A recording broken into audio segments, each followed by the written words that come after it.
Please subscribe YouTube channel, share and like it.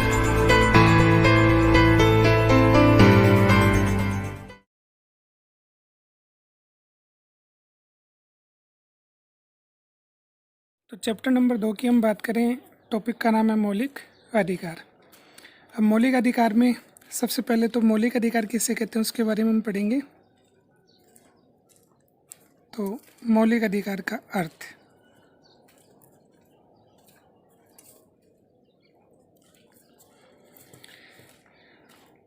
संविधान द्वारा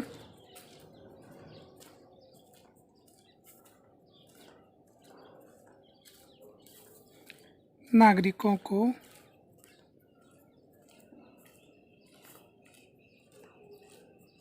उनके सर्वांगीण विकास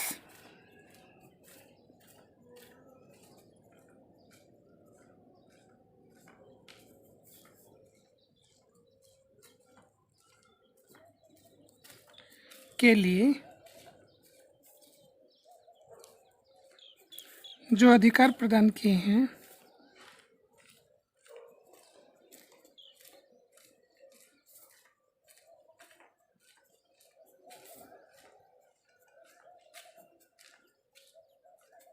उन्हें मौलिक अधिकार कहा जाता है।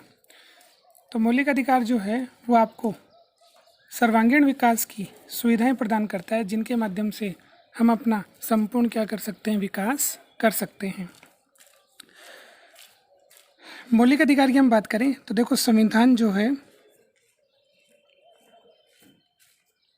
संविधान के भाग 3 में अनुच्छेद की बात करें तो अनुच्छेद जो है 12 से लेकर 35 तक किसका उल्लेख है, मौलिक अधिकार का उल्लेख है। संविधान ने नागरिकों को कितने मौलिक अधिकार प्रदान किए थे? 7 मौलिक अधिकार प्रदान किए थे। लेकिन वर्तमान में कितने मौलिक अधिकार हैं? 6। तो वर्तमान में भारतीय नागरिकों को कितने मौलिक अधिकार दिए गए हैं? 6 मौलिक अधिकार दिए गए हैं। 7वां जो मौलिक अधिकार था उसे 44वें संविधान संशोधन के माध्यम से, तो 44वां जो संविधान संशोधन था उसके माध्यम से 1979 में हटा दिया गया।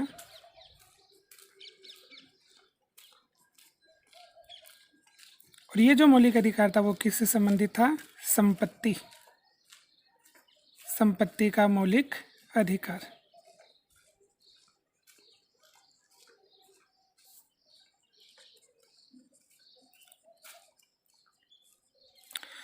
तो संपत्ति को मौलिक अधिकार की श्रेणी से हटा करके वर्तमान में इसको कौन सा अधिकार बना दिया गया? कानूनी अधिकार, या इसको दूसरे शब्द में हम बोलें तो विधिक अधिकार।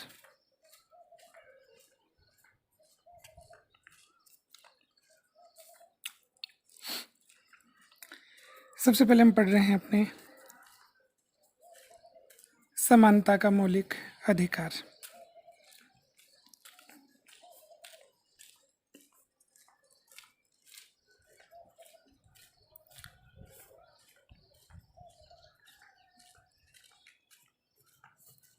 तो समानता का जो मौलिक अधिकार है, अगर इसकी बात करें तो अनुच्छेद की बात करें तो अनुच्छेद 14 से लेकर 18 तक जो है उनमें समानता के मौलिक अधिकार का उल्लेख मिलता है। अनुच्छेद 12 जो है उसमें राज्य की परिभाषा है। अनुच्छेद 13 जो है उसमें न्यायपालिका जो है उसके पास ये शक्ति है कि अगर सरकार कोई ऐसा कानून बनाती है जो मौलिक अधिकारों का अतिक्रमण करता है तो न्यायपालिका उन कानूनों को रोक सकती है, उन पर रोक लगा सकती है। तो पहला जो मौलिक अधिकार है वो समानता का अधिकार है। अनुच्छेद 14 से लेकर 18 तक इसमें समानता का मौलिक अधिकार का उल्लेख मिलता है। सबसे पहले जो समानता का मौलिक अधिकार उसमें है कानून के समक्ष समानता एवं संरक्षण।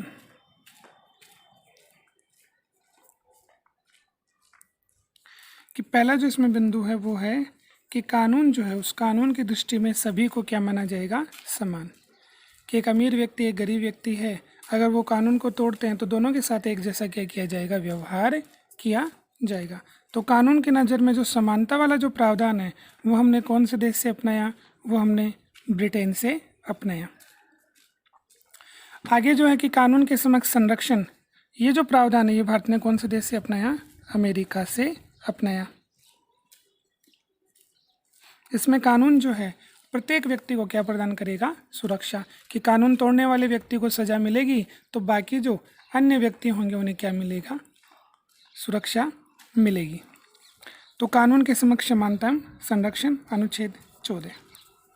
इसके आगे हम बात करें तो अगला आता है कि सार्वजनिक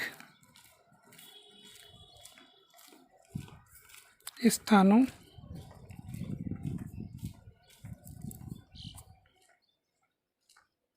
पर विभेद का प्रतिषेध।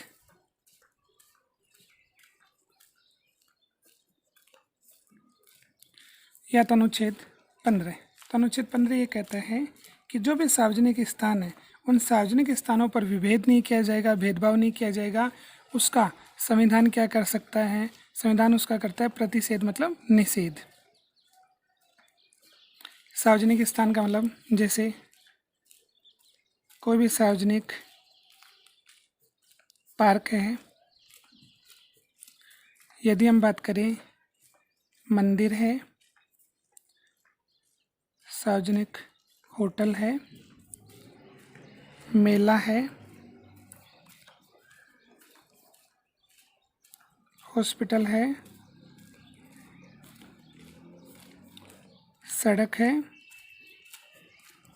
तो ये जो सार्वजनिक चीज़ें हैं, इन सार्वजनिक जगहों पर किसी प्रकार का कोई भेदभाव नहीं किया जाएगा, इस पर रोक लगाई गई है। अब भेदभाव किसके आधार पर, तो आधार की बात करें तो इसमें आता है जैसे जाति है, नस्ल है, लिंग है, धर्म है और जन्म स्थान। कि जाति, नस्ल, लिंग, धर्म और जन्म स्थान, इन चीज़ों के आधार पर जो सार्वजनिक स्थल हैं, सार्वजनिक स्थान हैं, उनके प्रयोग करने की दृष्टि के आधार पर भेदभाव नहीं किया जाएगा। तो प्रत्येक व्यक्ति इन सार्वजनिक जगह का प्रयोग कर सकता है, किसी प्रकार का कोई इस पर रोक नहीं लगाया गया। सरकार भेदभाव कर सकती है।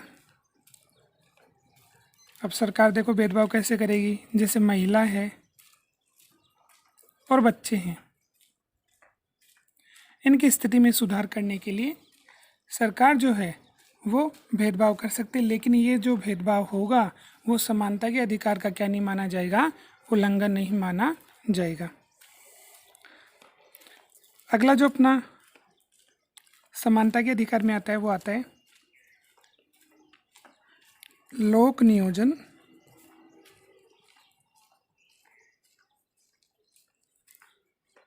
के अवसरों की समानता।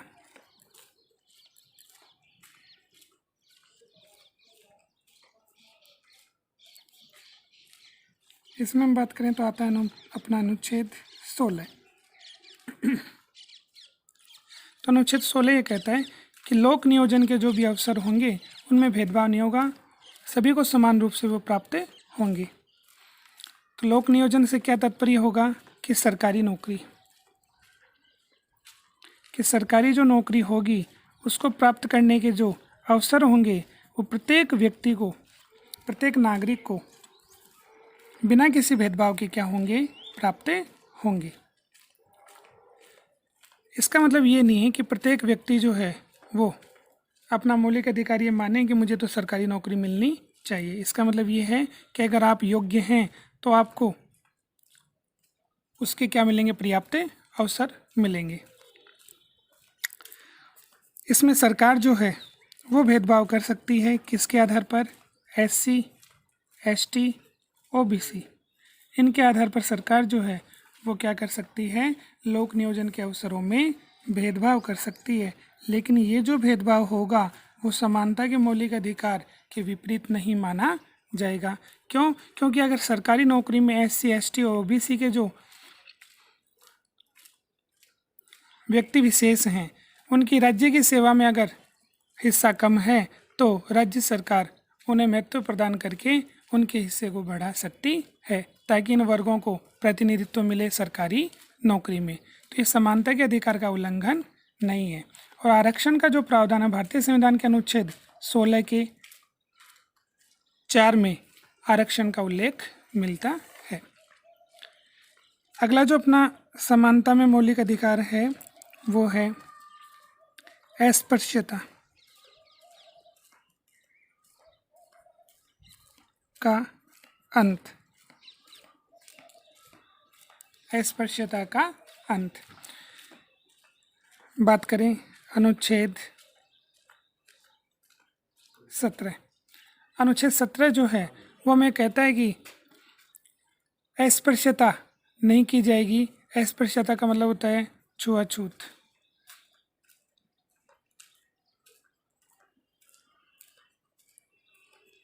कि पहले क्या होता था, पहले वर्ण 4 माने गए थे जिसमें ब्राह्मण,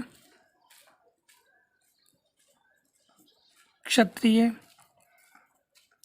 वैश्य और शूद्र। तो समाज की जो संरचना थी उसमें कितने वर्ण थे, उसमें 4 वर्ण थे। सर्वोच्च जो स्थिति थी वो किसकी थी, ब्राह्मण की, उसके बाद में क्षत्रिय, उसके बाद में वैश्य और नंबर 4 पर शूद्र। तो ये जो शूद्र थे इनको समाज में पर्याप्त महत्व नहीं मिलता था, तो इनका शोषण हुआ। जब इनका शोषण हुआ तो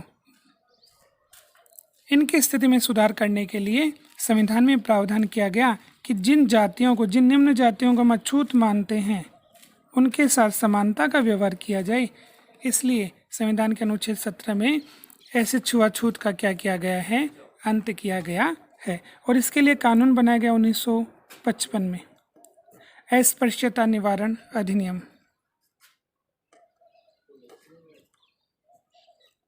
अस्पृश्यता निवारण अधिनियम।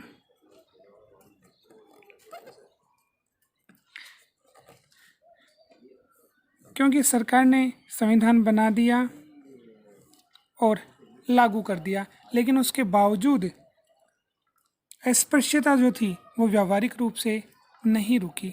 छुआछूत समाज में जैसे पहले होता था वैसे ही होने लगा। तो समाज में ऐसी स्थिति नहीं हो तो इसको कठोर बनाने के लिए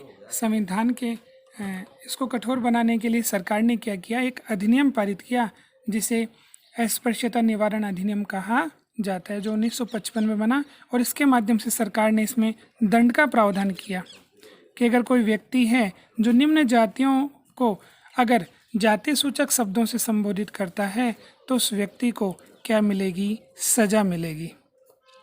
लेकिन यहाँ पर जो प्रावधान था उसमें ये था कि जो सजा मिलेगी उसमें केस दर्ज होने तक पुलिस के माध्यम से कौन सी कार्रवाई की जाती थी, जांच की कार्रवाई की जाती थी। कि अगर किसी व्यक्ति के साथ अगर भेदभाव किया गया है छुआछूत के आधार पर तो वो व्यक्ति पुलिस में जाकर के केस दर्ज कर सकता था और पुलिस पहले उसकी जांच करती थी, फिर उसके बाद में आगे एक्शन लेती थी, कार्य करती थी। तो इसमें तो जांच का प्रावधान था। आगे जाकर के इसको और अधिक कठोर बना दिया गया सरकार के माध्यम से और 1989 में इस कानून को SC ST निवारण अधिनियम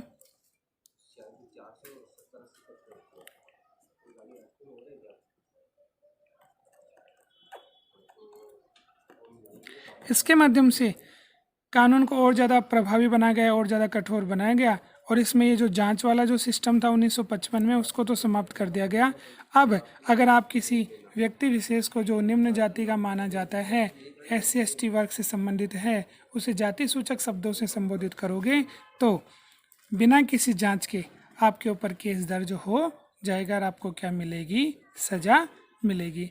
तो इस प्रकार से समाज में सभी व्यक्तियों के साथ एक जैसा व्यवहार हो, इसलिए अस्पृश्यता का क्या किया गया, अंत किया गया। अगला जो अपना अनुच्छेद है समानता में, वो अनुच्छेद है 18 और उसको हम बोलते हैं उपाधियों का अंत। इसमें जो अनुच्छेद आता है वो अनुच्छेद आता है 18। तो अनुच्छेद 18 कहता है कि उपाधि जो हैं उनका सरकार ने, संविधान निर्माता ने क्या कर दिया, अंत कर दिया। तो संविधान निर्माताओं ने सभी को समान बनाने के लिए उपाधियों का क्या किया, अंत किया। आखिर उपाधियों का अंत क्यों किया गया? तो देखो, ब्रिटिश शासन में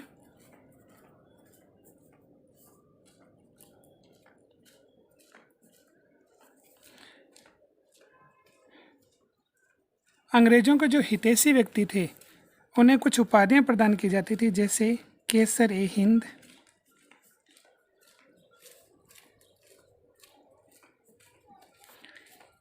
नाइटहुड,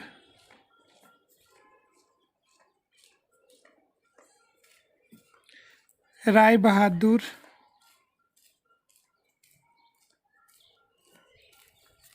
तो ये जो उपाधियां थी ये ब्रिटिश शासन काल के दौरान ऐसे व्यक्तियों को प्रदान की जाती थी जो अंग्रेजों के हितैषी थे, जो अंग्रेजों का भला चाहते थे, अंग्रेजों के कार्य में सहयोग प्रदान करते थे। लेकिन जब संविधान लागू हुआ तो ऐसी सभी उपाधियों का अंत करने की बात चली। तो अंत में ये निष्कर्ष निकाला गया कि उपाधियां जो हैं वो असमानता को बढ़ाती हैं। क्यों? जिन व्यक्तियों को उपाधि मिल जाती थी वो अन्य व्यक्तियों की तुलना में अपने को श्रेष्ठ मानते थे, अच्छा मानते थे। इसलिए समाज में समानता की स्थापना करने के लिए उपाधियों के अंत पर जोर दिया गया। तो संविधान निर्माताओं ने दो क्षेत्रों को छोड़कर, एक शिक्षा और सेना, तो शिक्षा और सेना को छोड़कर अन्य क्षेत्रों में क्या नहीं दी जाएगी, उपाधि नहीं दी जाएगी। एक आपके सामने क्वेश्चन आता है कि जैसे भारत रत्न, पद्म